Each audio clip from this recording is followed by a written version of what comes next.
What's up, YouTube friends? Cheddar here, back with another video. Here with a tier list today, doing a Christopher Nolan movie tier list. First off, I hope you're doing well. I hope you have a great day. Thank you again for joining me for this tier list video.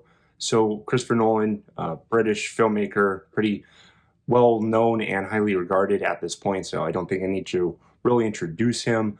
I'm not a Christopher Nolan fanboy, as I have heard people refer to as that on the internet. I'm not a Nolan fanboy, but I'm definitely a Christopher Nolan fan because I am a movie fan. I love going through movies, and I've kept up with Christopher Nolan movies for a while, and he just makes really great movies. So he's a filmmaker to really check out. And yeah, I'm going to make a tier list. We're going to see if Christopher Nolan has any skips, because I have a specifically designed tier list. It's my own, custom tier list. Let me just go over my tier list house rules. This is just to explain my tiers. So if it's in C tier, I'm going to try not to move my mouse a lot here. If it's in C tier, I like it. If it's in B, I really like it. If it's in A, I love it. If it's in S, I think we need to shut up and watch the movie. If it's in D, I don't think it's bad. D is the disappointed tier, okay? I think I experienced disappointment. I didn't get what I wanted out of the movie. I don't think other people are really going to get a whole lot out of the movie. I think it's lacking. There's still some good things in there, but it's lacking. And so really, if it's in the D, C, B, D tier and up, it means I like it to some extent.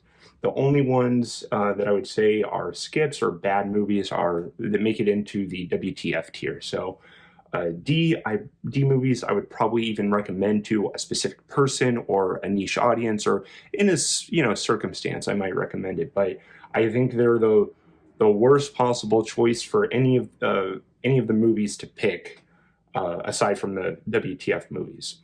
And just to also go over, I take movie recommendation not seriously, but a little seriously. Our time is valuable. So I'm trying, the point of this list is to really go over recommendability. I use 3 elements when I'm making my tier list. Enjoyment, how much did I enjoy the movie? Rewatchability, how likely am I to rewatch it? Would I have fun rewatching it? And 3, recommendability. How likely am I to recommend the movie? Do I think it's worth your time? Is it worth checking out and talking about? I think most movie discussion really can lead to those 3 elements. You're trying to either convince someone to watch the movie, explain why you liked it, explain why you want to rewatch it. So those are my 3 elements. So without further introduction or ado, I will dive into the tier list now. Whoever designed this has designed this perfectly in chronological order too, which is super lovely. So Christopher Nolan's first movie, Following. Small-scale crime movie. It's not bad. It's good. It's good. If you watch this and you see that this is Christopher Nolan's first movie, you would see that who's making the movie is talented. It's clearly a first endeavor or an early endeavor, and it's someone who's trying to show that they've got the talent, the chops for it. And you see it, it's really clear. It's a good first small scale movie. It's nothing great. It's sort of lacking the, it feels like Christopher Nolan was using this just to show that he can make a movie, almost to get funding for the future projects. So that's where he put more of his emphasis on and his ideas. He puts his ideas to use in later movies. This one just shows he can direct a good movie. It's good. I don't think you need to go out of your way to check it out. It's, unless you're really into Christopher Nolan or crime movies. It's good though. Memento. All right. Memento is a special movie here. So Memento is weird because, oh, we got Rosie. Don't drink my coffee, baby. Memento is a cool movie. Don't mess with the camera. Can you come back this way? You do this every time. Rosie. Not the camera. Not the camera, please. This cat. Memento is an interesting movie because it's a crime movie, it's a crime thriller movie, but it's played with at two different narratives. You're seeing the movie play from backwards to forwards and from forwards to backwards, and then it meets it in the middle. And that's sort of a gimmick, but it's sort of the unique way the story's told. And it makes sense that it's told this way because the hero of the story has short-term memory loss, so he's always forgetting what the information he's learned. He has to piece the puzzle together, and the way that the narrative plays out really locks you into his perspective. And it's cool because the movie can feel a little bit convoluted or a little bit like a chore at some points, but it's a great movie. It's a great movie. Sometimes I want to put it in S tier, but I think it's missing a bit of an S tier element. I think it's missing a bit of perfection. If I can try to say that, it feels a little bit choppy at certain parts, but still a great movie. I'm gonna give this one Following is a solid C, maybe even a C plus. Memento A plus. Now we got Insomnia. Insomnia is a cool movie because it's another crime drama. Christopher Nolan really does well, and he really likes crime movies, and he just does well at it. This is a good movie. Sometimes I think it's A tier, because it's so solid, but it's also just lacking some of the profoundness that I would think that I kind of consider Christopher Nolan's A tier movies to have. Still a really great movie. It's the easiest Christopher Nolan movie to understand, I would say. It's just a straightforward crime thriller movie with a bit of a moral message to basically be true to yourself, value the truth. And so it was cool that there is a bit of a morality lesson in this crime thriller movie, but it was a fun movie. Now we got Batman Begins. It's good. I don't love this one. It is good. I think Christopher Nolan took the crime dynamic, applied it to superheroes. It is good. It's an entertaining movie. I'm going to put it in B tier, B minus. I do have some problems with it, or at least some they might be picky problems, okay? But I guess the thing that would stand out the most to me is I didn't like how what's his name, Scarecrow was built up, and he just, spoilers by the way, I'm sorry, spoilers.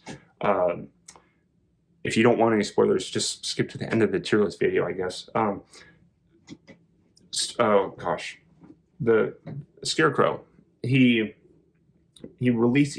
poison gases the city. Everyone's scared, and it felt like there should be some kind of climactic ending to his plan, and he just gets tased by Rachel, and that just was it deflated the entire tension, when you're building up this character and then they're just tased and he kind of falls over and goes, and just rides off into the darkness. It's kind of embarrassing. So there's some little things.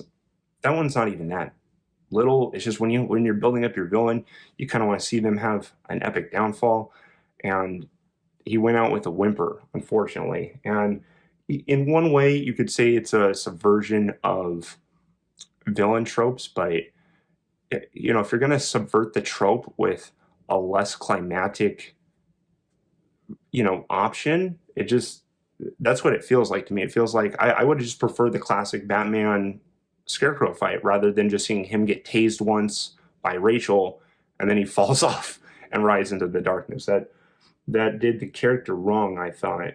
Not that Rachel can't be strong, Rachel should be able to do something, but just one tase? Come on, man. It was boring. The Prestige. Okay. Prestige is cool. Prestige is really cool. It's a crime movie about magicians, I guess would be the best way to describe the movie. It's weird to try to sell people on this one because it is about these magicians that are up to no good and basically trying to trick each other and outdo one another. and it gets to be a bit of a crime drama, really. And it's between these feuding magicians, and it goes into a bit of sci-fi too. It's a strange movie, but it's awesome. I actually think it's one of Nolan's better movies. I'm giving this one A. It's probably A plus. If anyone puts like Memento or The Prestige in S tier, or say it's the best Nolan movie, I really see it. For me, I don't think they're the best work. I wouldn't recommend these ones first, but again, top tier movies. So, are at least high tier Nolan movies. Then we get to The Dark Knight. All right. Where do I start with The Dark Knight? I know this one's really high rated on IMDb. I know this one is, it has notoriety to it, and it's kind of, I feel like it might even be challenging to go into this movie without thinking of some of the hype behind it. But I saw this movie when it came out. I saw it in the theaters 2 or 3 times. I've seen it many times over the years. I rewatched it this year, and I do firmly believe I've wrestled with this. Okay, I really actually have. I've tried to say, like, where should this movie belong here? S, baby. We're going to S. Legendary movie.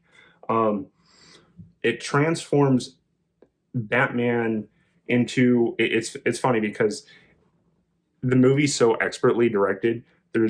You may not even notice that there's not really a plot. The whole plot is just Joker pranking Batman and really pranking the city, and they can't catch him. The police just cannot catch the Joker, despite him being one of the most identifiable people probably in all of Gotham. They cannot catch him because he's either paid off all of the police, or they just can't catch him. They just are not, they lack the competency to catch the Joker. He is just outskilling them at every maneuver, or he's paid off the police. They work for him. So there's really not a plot.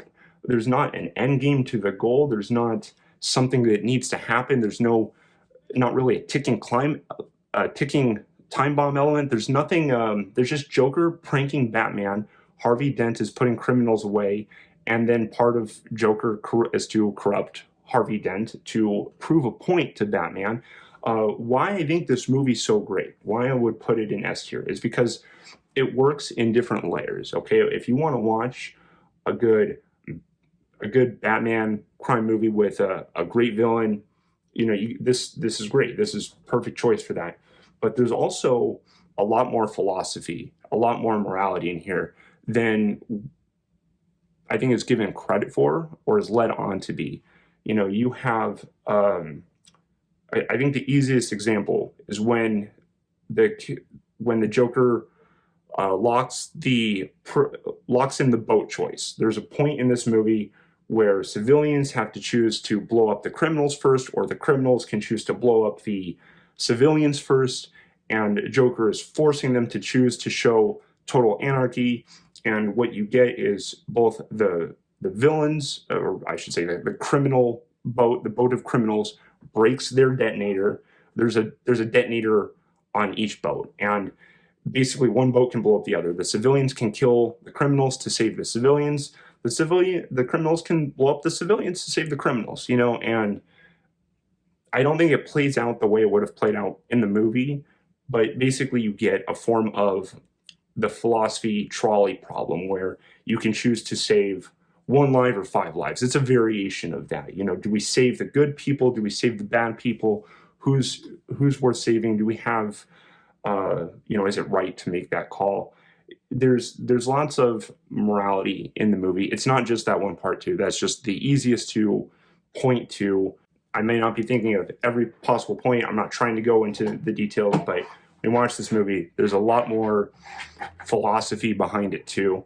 And if you want to watch it on a deeper level, it works in that way too. If you just want to watch a good villain movie, awesome movie. Then we got Inception. I'm going to move on to Inception now. Inception. All right. This one's also pretty notable. It can be a little complicated, but basically Inception's about a team of bandit this bandit crew that can jump into dreams, plant ideas into a person, and then that person then acts on the idea, thinking that it's their idea. That's the whole idea behind the movie, is that this team is going to go into basically hack or you know go in, break into someone's dreams, plant this idea, and they have to go through layers of the dreams in order to go through their mind. Very, very imaginative movie. Very, very creative movie. This movie is often regarded as Nolan's best, and yeah, I think it is. I'm going to put it top of S here. If I think of Christopher Nolan, I think Inception. I think this is the coolest Christopher Nolan movie. If someone hasn't seen this one, this is the one that I would want to show them. It's sort of tied with The Dark Knight, okay? Because if someone doesn't like, you know, I would say a challenging movie where they have to really use their brain to kind of keep up, they can just watch the sequence of events as it is and not try to piece a puzzle together. You know, if someone likes putting puzzles together, if they have that kind of mentality, I would recommend Inception.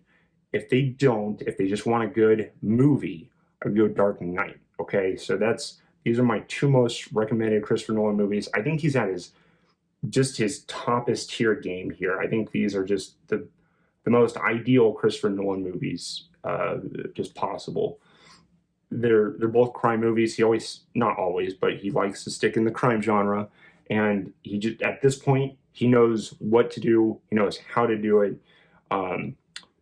You might be able to find small complaints in these movies. You know, The Dark Knight, maybe some of the action could have been a little bit more intense, but I still think the point of what the movie is going, what it's portraying, works and leads into what it's trying to show you. Same with Inception too. Yeah, I would say Inception is a bit more reality questioning type of philosophy, and Dark Knight is more morality questioning philosophy. So there is philosophy in both of these movies, and they work also just on a surface level if you're just trying to watch an interesting crime movie. I think both these movies really work. Next we got The Dark Knight Rises. So I like this one a lot. I'm a Bane fan. I think Bane's awesome. I wish he was in the movie more. I'm gonna give this one A-. I like this one a lot. There's some things I don't like in it, though. There's some things that seriously bug me about this movie, particularly how Bane is defeated. You know, it felt like it really did the character wrong when he just gets shot with a rocket from Catwoman. I kind of laughed at that part. Nolan, it's what bothers me the most about those two Batman movies. It just feels like he didn't know how to end the villain, so villain dies is like the script. It feels like character robbery. Bane had been a little bit more, and I mean, he's already intimidating enough in the movie. I thought he was already cool in the movie, but I don't think he should have been defeated the way he should have been defeated. There's just a couple picky things, I guess, that keep me from putting it higher. But I do think Christopher Nolan, again, he knows what he's doing at this point. He knows how to make a pretty epic movie. I do think this one's pretty epic. It achieves epicness. I think epicness has to be achieved. I don't really like just seeing movies where they're just forced epic. This is not forced epic. It works up to it. Some stuff's a little goofy in the movie, but it works for me. You know, I mean, Batman universe is already goofy. You know, you got Dark Knight with Joker running around, and the police can't catch him. There's already some goofiness in there, so I don't take it as, you know, as a documentary real life, basically. Okay, Interstellar.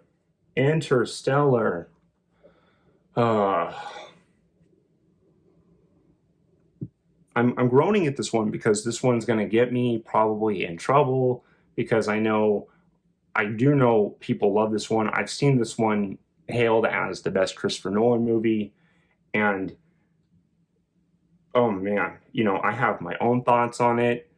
I think it's okay. I'm putting it top of C. Yeah, that's right. I'm putting Interstellar at top of C tier. I think it's okay.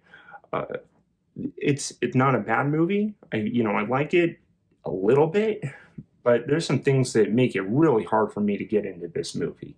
It's oh man, I'm trying to think of where to start because I guess what bothers me, I don't want to say the most, but it's a few things. I'll try and run down them. Uh, what I didn't like first is that you have the toppest tier scientists. It's basically people going up to space to colonize other planets. So you have the highest degree of scientists. They go up into space, and then they start asking, how basically questioning, why haven't they tried to quantify love yet? Why haven't they tried to scientifically measure love yet? And I have a lot of trouble getting into that script. It's it doesn't work for me. Okay, it doesn't work having these scientists, and Anne Hathaway on the verge of tears saying, "We haven't tried to measure love before. What if love itself is measurable?" It's so it's suspiciously melodramatic. I feel like it makes me feel like I'm being emotionally manipulated. Okay, that's honestly, when I watch the movie, I feel like it wants me to be on board with Anne Hathaway's character, but it hasn't made me actually feel that, and I'm not fully following her thought process either. But that's the mood of the movie. It wants you to almost question reality and question your idea of love, basically. And it it didn't work for me. It just felt really emotionally manipulative. It would be the way to say it. Also, I do take great issue that the basically the movie villainizes the son. The son carries out this villain arc because he feels forgotten by the dad, and then as soon as the basically the protagonist plan is continued, the villain plan is stopped, the son is then out of the movie. The movie literally forgets about him, even when the main character comes back into present time and he can see his children again. He sees his daughter, but we don't even hear about the son anymore. So the son was right. It, as a parent, it's hard not to see that kind of stuff. And it's just like, but what about your son, Cooper? Go check on your son. Ask about your son. You know, your son thought you forgot about him, and then you did. So there's just some things that really bug me in Interstellar. Okay, I will say there's greatness in the movie. There absolutely is. Christopher Nolan is too good of a director. It's probably his greatness that keeps it from an F or D tier for me. Also, some of the best music in movies is in this movie. Cornfield. If I was just judging this based off of Cornfield, easy S, easy S. Just the music in this movie is so phenomenal. So again, expertly directed movie.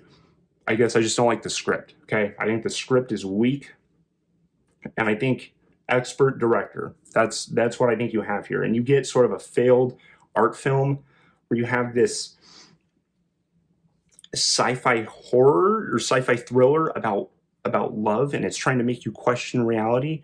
But for me, it just completely falls apart. The visuals and the music hold it together for me. So that's what makes this movie: the visuals and the music. But there's more to it than that. I gotta have a good script. I really look for the script and what they're saying and what's the point of what we're seeing. Dunkirk, the war movie. I'm going to put it in B minus. I know some people love this one too. I've seen this one on some high tier lists before. I think it's good. I do think it's good. My major problem with it though is I will admit I'm not the biggest war movie fan. I've always had trouble kind of getting into war movies.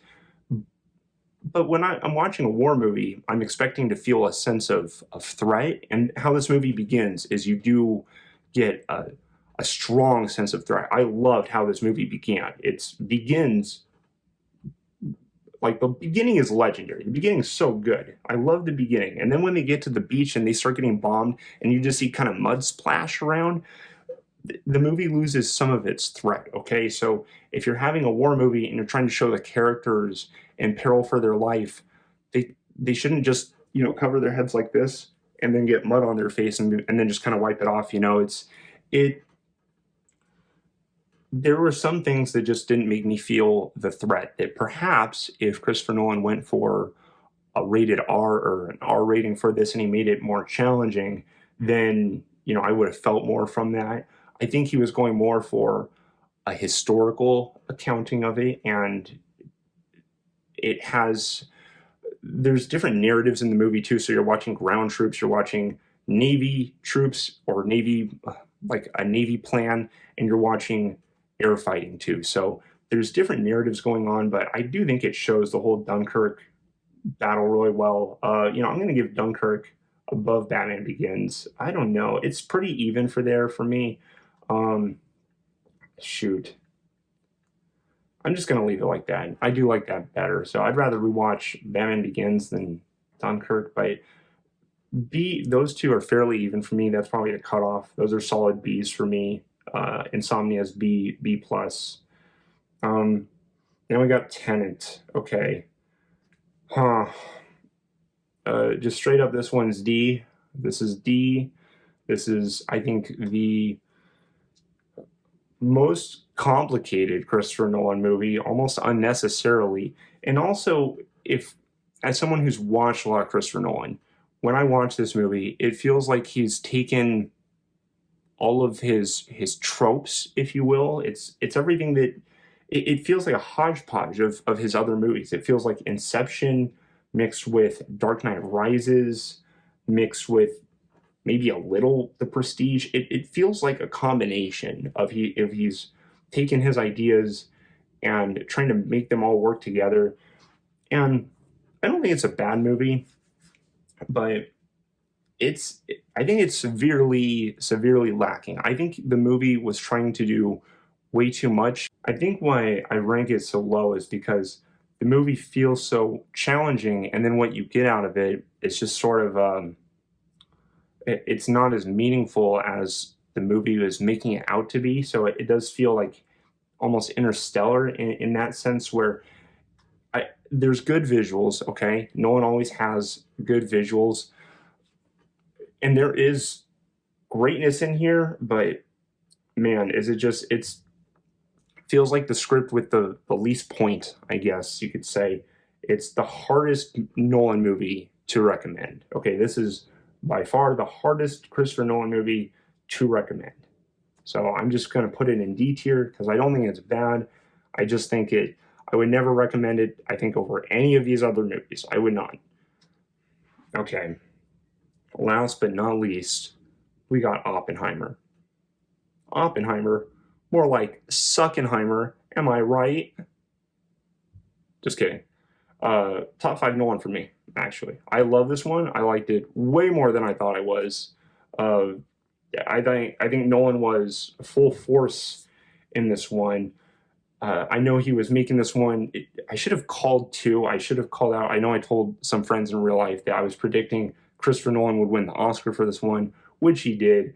I was worried it was going to be too much of an Oscar bait movie. It's not. It's a good directed movie. If you're a fan of just well-directed movies, it's a really good movie. So impressive. The sound in it's awesome. It really shows. It puts you into Oppenheimer's perspective and really kind of. I know it's a fictionalized account of it too, but how it goes about it, how it takes you into his mind and makes you see these visions that he sort of had, and it's these chemistry visions. It's with how the movie's telling its story. I loved it. It's I love this movie. So it's a historical drama too. I think the ending didn't really I dipped out a bit at the ending. Okay, I didn't love the ending, but for most of the movie, I love. So I think it's top 5 Nolan, and that hurts me because I love Bane. I do love this one a lot. For me, this one's always been top 5 Nolan, and for me to kick it out kind of bugs me because I'm a Bane fan. I really am. I love this movie for all the Bane scenes, but if I'm going to try to, the other hard part in terms of recommendability is how can you recommend The Dark Knight Rises when it's the third one? You would have to see the whole series, or at least the second one. The cool part about Dark Knight, just the one with the Joker, this one, is you can just turn this one on. It just works. You don't have to see. You do not. You can completely skip Batman Begins. You can just know who Batman is and know who the Joker is. Go watch The Dark Knight, and it works. It works. I know it. So let me take a last look. Yeah, this is what I'm going to lock in as my tier list. So I don't think Nolan has made a bad movie. I think Tenet is one nobody really needs to see unless you're trying to see just a very complicated crime movie. And I just would not recommend it over any of the other movies. Even Following, I think it's just a more enjoyable watch. It's much smaller scale, but I like Following quite a bit. I'm probably going to piss people off by having Interstellar in the same tier as Following, but that's okay. I'm just here to tell you where I think the movies are at. Yeah, that's my Christopher Nolan tier list. So if you have a favorite Christopher Nolan movie, let me know in the comments. I like to discuss the favorite movies and favorite scenes.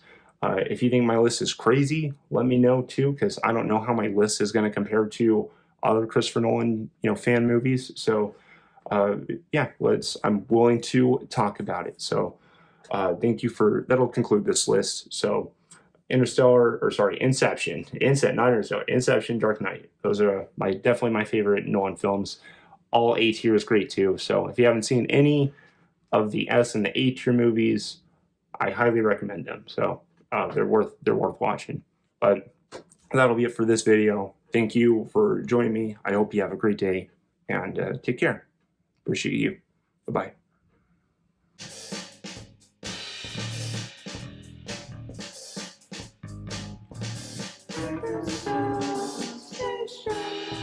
I'm catching a ride, it's alright. Catching a ride, we're gonna take flight. I miss the boat, too tired.